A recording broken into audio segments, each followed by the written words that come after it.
이 대선 결과는 국제 정치, 경제 질서에 큰 영향을 미칩니다. 결과에 따라서 한반도 정세에도 변화가 있을 수 있고 또 우리의 외교와 통상 정책도 여러 가지로 조정해야 될 필요가 있을지 모르겠습니다. 저희 민주당은 정부와 함께 모든 상황을 긴밀하게 점검하고 또 여러 대응책을 마련해 놓았다는 말씀을 드립니다. 미국의 어떤 행정부가 들어서더라도 우리는 한반도 평화 프로세스를 재가동해야 합니다. 미국 정부가 남북미 대화를 재개할 그런 요건도 만들어야 합니다. 그런 점에서 이번 정기국회에서 판문점 선언 비준과 한반도 종전선언 촉구 결의안을 통과시키는 것은 어쩌면 미국의 큰 메시지가 될 것입니다. 한미 의원 외교도 빠르게 가동해야 합니다. 의원 외교는 대단히 중요합니다. 미국의 의회가 미국의 정책 결정에 차지하는 비중이 아주 높기 때문입니다.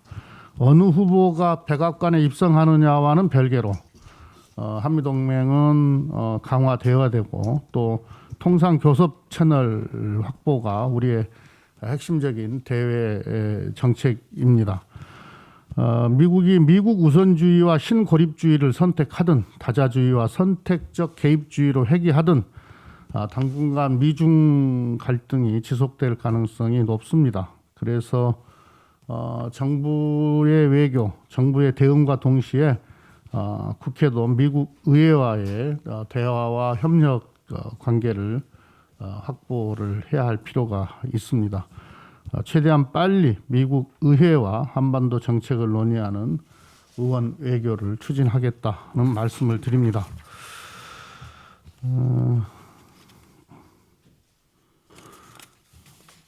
탄소 중립 관련해서 한 말씀 드립니다. 탄소 중립은 기후위기 대응을 위해 피할 수 없는 길입니다. 이거 뭐 선택할 수 있는 문제가 아니고 이건 우리가 반드시 해야만 하는 일이다라는 말씀을 드립니다. 이 기후위기는 아시다시피 인류의 생존을 위협하는 문제이고 또 전 세계가 공동으로 함께 협력해서 대응해야 되는 그런 어떻게 보면 인류의 숙제입니다. 문재인 대통령이 2050년 탄소 중립을 선언한 것은 국제사회의 일원으로서 기후위기 극복을 위해 책임을 다하겠다는 약속입니다. 정부는 올해 안으로 장기 저탄소 발전 전략을 수립하고 지구 온난화 억제에 힘을 쓰기로 했습니다. 환경부가 탄소 중립 5대 기본 방향을 발표를 했고 산업부가 미래차 산업에 대한 정책 지원을 강화하고 있습니다. 우리 국민들과 산업계도 탄소 중립이 더는 선택의 문제가 아니라는 점을 잘 인식하고 있다고 생각을 합니다. 국회도 2050년 탄소 중립 실현을 위한 여건 조성에 앞장서야 합니다.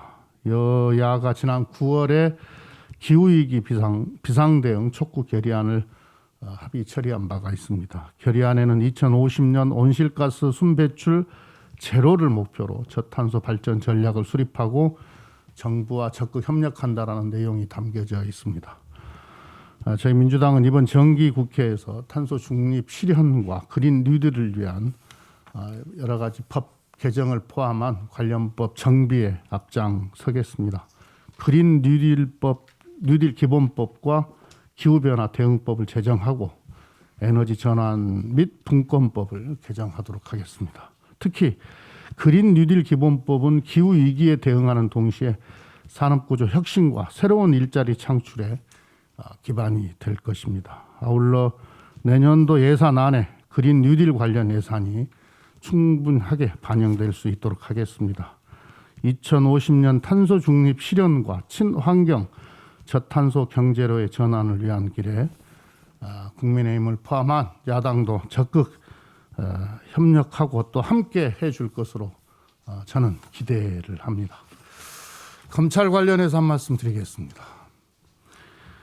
현직 검찰총장이 정치의 중심에 서는 아주 헌정사상 초유의 상황이 전개가 되고 있습니다. 현직 검찰총장의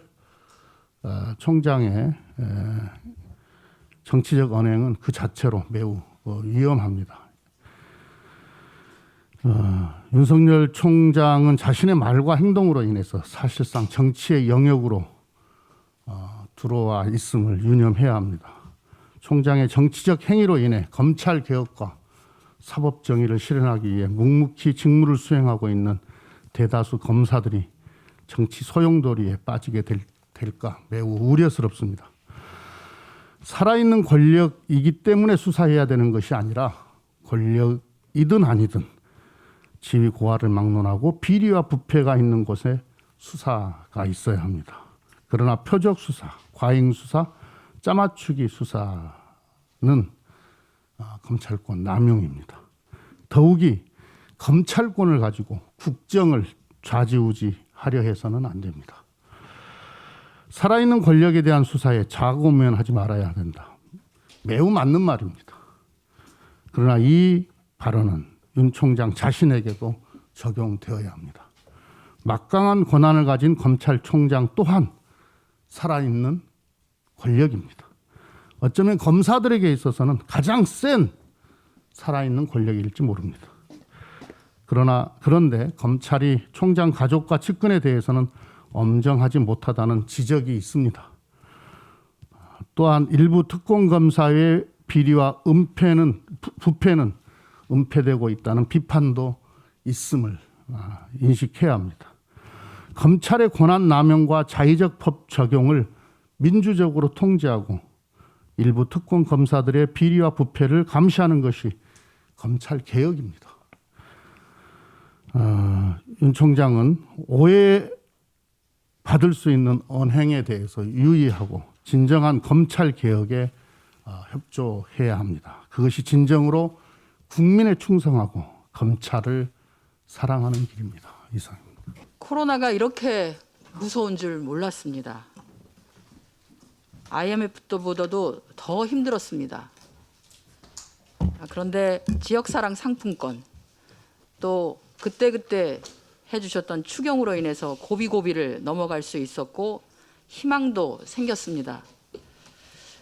오늘 저희가 정책조정회의를 하기 전에 소상공인의 날을 맞아서 소상공인 단체 연합회 임원님들과 간담회를 가졌습니다.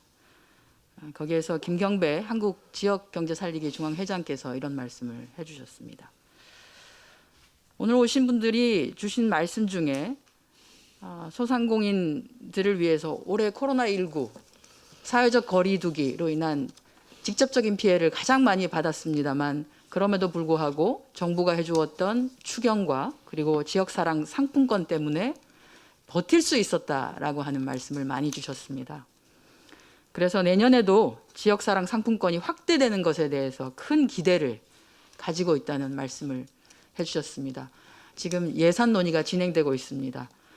더하면 더했지 깎지는 말아주시기를 부탁드리겠습니다. 또 관련해서 여러 의견들을 주셨는데요. 다 저희 더불어민주당이 이번 정기국회 과정에서 입법으로 해결하고자 하는 것들입니다. 예를 들어 카드 수수료를 떨어뜨리고 급기야는 제로로 만들기 위한 제로페이 사업이 진행되고 있습니다. 이것이 지금 굉장히 빠른 속도로 확대되고 있습니다만 법적 근거도 마련되지 않아서 혹시 이게 또 언젠가 사라지는 게 아닌가라고 불안해하고 계십니다. 이것과 관련한 법적 근거를 마련하기 위한 법안도 통과를 시켜달라고 하는 요구가 있었습니다. 당연하십니다. 이미 법안이 마련되어 있고 이번 정기국회에서 논의를 할 예정입니다. 이런 바람들이 이런 희망 섞인 요구들이 국회에서 응답받지 못하고 사그러지지 않아야지만이 국회가 민의를 대변한다고 말할 수 있지 않겠습니까? 여야 쟁점이 있을 수 없습니다. 이런 것들이 꼭 처리가 될 수 있도록 해당 상임위에서 열심히 해주시기를 바랍니다. 한 가지만 더 말씀드리도록 하겠습니다.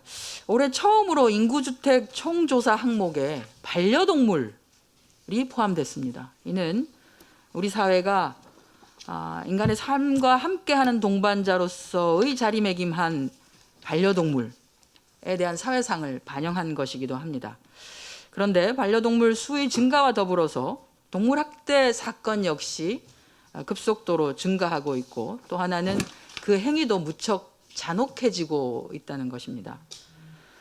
동물학대가 결국은 사람을 향한 범죄로 향할 가능성이 높다는 것은 이미 잘 알려진 사실입니다. 결국 동물학대는 동물에 대한 범죄가 아닌 사회를 향한 범죄로 귀결되고 사회문제화 된다는 것입니다. 지금까지 동물학대 범죄는 관리되지 않아 왔습니다. 쉽게 말해서 동물이 사람에게 해를 가하는 경우에는 신고 코드가 있습니다. 112에. 그런데 그 반대의 경우, 사람이 동물에게 해를 가하는 경우에는 신고 코드조차 없었습니다. 지난 국정감사에서 112 신고 시에 동물학대 식별 코드 마련을 요청하였고, 내년 1월부터는 동물학대 코드를 신설하여 시행하겠다는 경찰청의 답변이 이번 국정감사에서 있었습니다. 동물학대 범죄 통계와 정보관리가 체계적으로 이루어진다라고 하면 재발 방지는 물론 우리 사회 앞으로 문제가 될 수 있는 사회적 문제자에 대한 관리조차도 가능하리라고 봅니다. 또한 이것은 동물보호나 동물복지 정책을 위한 기초자료로도 활용될 수 있을 것으로 기대합니다. 사회적으로 가장 미약한 존재가 안전함을 느끼는 사회야말로 사회 구성원 모두에게 안전한 사회가 될 것입니다. 우리 당은 앞으로도 실효성 있는 법과 제도, 정책 개선을 위해서 끊임없이 노력하겠다는 말씀을 드립니다. 검찰의 살아있는 권력에 대한 수사와 표적 수사, 과잉 수사는 구별되어야 합니다. 법무부 장관의 수사 지휘에 대해서 검찰총장과 검사들의 집단 항명성 행태들이 이어지고 있습니다. 윤석열 총장은 전국을 돌며 검사들과 검찰 직원들을 정치로 내몰고 있습니다. 검찰이 그토록 준사법기관을 주장하며 정치적 독립성을 확보하려고 했던 일이 검찰총장의 정치 발언과 정치적 행보로 인해 검찰은 이제 준정치기관, 준정당이 되어가고 있습니다. 검찰은 늘 정치적 중립성을 주장하면서 검찰 인사 독립을 결론으로 가져갑니다. 지금도 전 세계적으로 유례 없이 막강한 권한이 집중된 검찰에게 인사권까지 주어진다면 검찰 파쇼로 이어질 것입니다. 한편 살아있는 권력에 대한 수사를 하는 것이 검찰개혁의 본질은 아닙니다. 막강한 권한을 가진 검찰이 견제를 받지 않고 수사를 통해 정치 행위를 하는 것을 뿌리 뽑는 것이 바로 검찰개혁입니다. 검찰이 수사권과 기소권을 모두 가지고 특정 방향으로 수사를 한다면 누구나 검찰권 남용의 피해자가 될 수 있습니다. 그것은 살아있는 권력을 수사하는 것이 아니라 검찰이 권력을 좌지우지하는 나쁜 권한 행사가 될 수 있습니다. 권력형 비리 수사를 가장한 표적 수사이자 사건 조작으로 흐를 수 있습니다. 더 나쁜 것은 수사 시기와 대상, 혐의를 모두 검찰이 자의적으로 선택해 수사권으로 정치를 하고 보복을 해도 견제할 방법이 없다는 것입니다. 대한민국의 모든 권력이 국민으로부터 나와야 하는데 검찰로부터 나오게 된다면 그게 민주주의인지 되묻고 싶습니다. 윤 총장이 살아있는 권력에 대한 수사를 언급하려면 적어도 검찰 내에 살아있는 권력인 총장 자신과 가족, 측근에 대한 수사를 검사들이 자유롭게 할 수 있어야 합니다. 윤 총장 관련 사건을 수사하는 검사들 역시 이 점을 명확하게 인식해 국민들의 신뢰를 회복하기 바랍니다. 한편 검사들이 정치적 중립을 논하고 싶으면 먼저 검찰총장의 정치활동 발언에 대해 반발해야 합니다. 나아가 검찰의 내로남불도 돌아봐야 합니다. 검찰은 2013년 전국 공무원 노조 홈페이지 자유 게시판에 국민 후보 문재인을 지지합니다라는 글이 게시되었다고 우익단체가 고발하자 대대적인 수사를 했습니다. 또한 세월호 시국선언에 참여한 교사를 기소했으며 지난 4월 무죄 판결이 내려지자 항소를 했습니다. 다른 공무원에게는 가혹하면서 검사들의 정치적 중립 훼손 행위는 정당하다고 주장하는 것이야말로 내로남불이자 검로남불입니다. 검찰개혁을 위해서라도 살아있는 권력에 대한 수사와 표적 수사는 구별해야 하며 검찰의 정치적 중립을 회복하기 위해 뼈를 깎는 노력을 해야 할 것입니다. 이상입니다. 마을 의사 출신 광주 광산갑 국회의원 이용빈입니다. 공공의료원 설립 시에 예타 면제법 반드시 통과시켜야 됩니다. 국회는 내년도 예산 심의가 한창입니다. 여야가 국민의 삶의 질을 위한 적정선을 가늠하게 될 텐데 무엇보다도 국민의 생명 안보가 우선되어야 합니다. 코로나19는 마스크가 필수품이 된 방역 일상과 감염병에 의한 비상사태를 익숙하게 만들었습니다. 신종 감염병과 싸우며 개인의 생활 방역과 K-방역 역량은 한층 강화됐지만 의료체계 내의 안정성과 공공성 확보는 반드시 풀어야 할 숙제로 남겨져 있습니다. 올해 우리 국민을 비롯한 전 세계인들이 한 번도 경험해보지 못한 위기 상황을 겪었습니다. 감염병의 습격이 장기화되자 민간 병원들은 확진자 받기를 두려워하고 있습니다. 최근 경기도 재활병원에서 코로나 확진자가 발생해 코호트 격리 조치를 취했습니다. 환자 이송이 절실하지만 그나마 환자를 받겠다고 밝힌 곳은 공공병원인 수원의료원뿐이었습니다. 지역사회 감염 전파로 수많은 확진자가 나왔던 시도 지역은 이미 겪었던 일입니다. 지난 3일 서울을 비롯해 경기도, 대구, 대전, 부산, 울산, 인천, 제주도 등 전국 173개 노동 시민단체가 동시다발적으로 공공의료 강화 촉구 기자회견을 하게 된 배경이기도 합니다. 코로나19는 우리 사회에서 국민의 생명과 안전을 지키는 일이 가장 중요하다는 것을 각성하게 만들었습니다. 정부는 공공병원 확충을 비롯한 공공의료 예산을 증액하고 공공의료기관 설립 추진 시 예비타당성 조사를 면제해야 합니다. 이를 위해 국회는 현재 계류 중인 공공의료원 설립 시 예타 면제법을 조속히 통과시켜야 합니다. 국민의 안전과 생명을 지키는 일에 여야가 따로 있을 수 없습니다.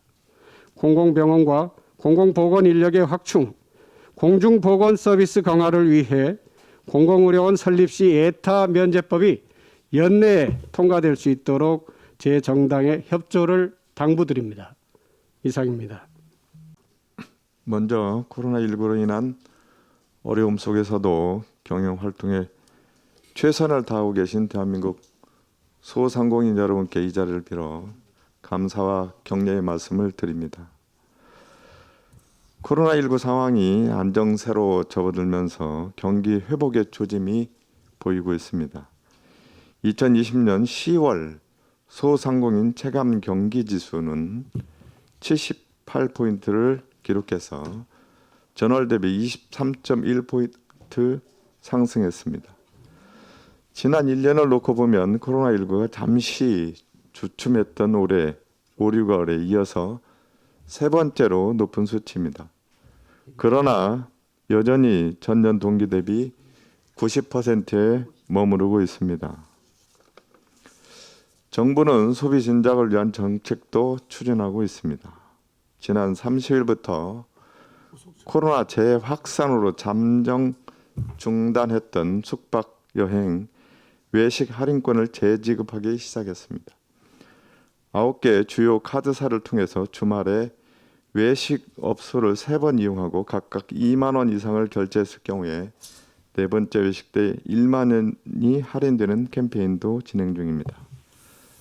마지막으로 소상공인 새 희망자금의 온라인 신청 마감이 내일입니다.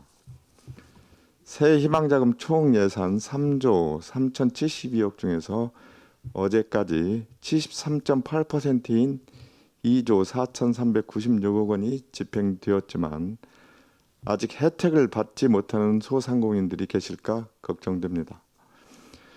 소상공인 연합회 측에서 새 희망자금 현장 방문 신청을 연장해 줄 것을 요청한 만큼 이 부분에 대해서 검토하겠습니다.